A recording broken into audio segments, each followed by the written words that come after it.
今天我们学习动词不料，和我一起看看怎么用吧。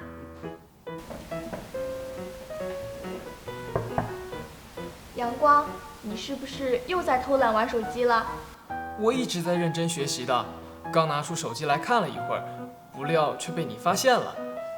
我表弟高考成绩出来了，现在准备填报志愿，我姨妈让我帮忙看一下哪些大学比较合适。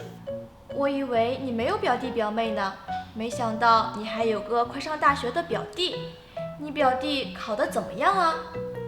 我表弟的成绩一向不太好，不料高考倒考得很好，过了本科线，大家都很高兴。是吗？那真不错。报考大学得先考虑一下学什么专业，他想好了吗？姨妈和姨父都认为学商科毕业以后容易找工作，不料他对商科竟完全不感兴趣，非要学文学。他们正因为这件事争论得面红耳赤呢。我觉得你姨妈姨父还是应该尊重你表弟的意愿，不然即使迫使他选了商科，如果他没有兴趣，肯定也学不好。我也是这么想的，我正在帮他查各大学文学院的录取分数，本来想让他考青岛的师范类大学，不料青岛师范类大学的文学专业的分数线都那么高，你看。我来帮你看看吧。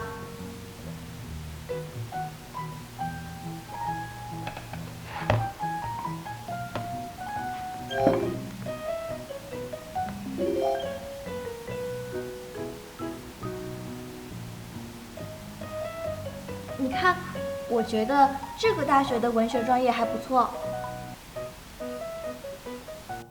动词不料，意思是没想到。前一小句说明原先的情况或者想法，后边的小句表示转折，常用副词却、还、竟、仍、到等呼应。比如，我一直在认真学习的，刚拿出手机来看了一会儿，不料却被你发现了。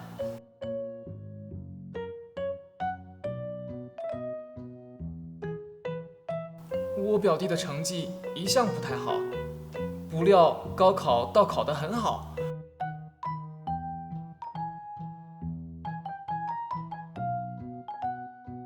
姨妈和姨父都认为学商科毕业以后容易找工作，不料他对商科竟完全不感兴趣。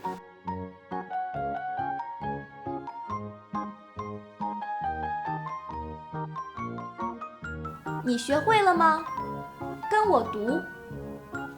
我一直在认真学习的，刚拿出手机来看了一会儿，不料却被你发现了。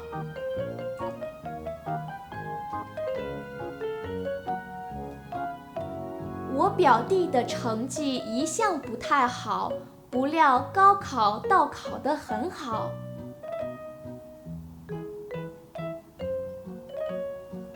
姨妈和姨父都认为学商科毕业以后容易找工作，不料他对商科竟完全不感兴趣。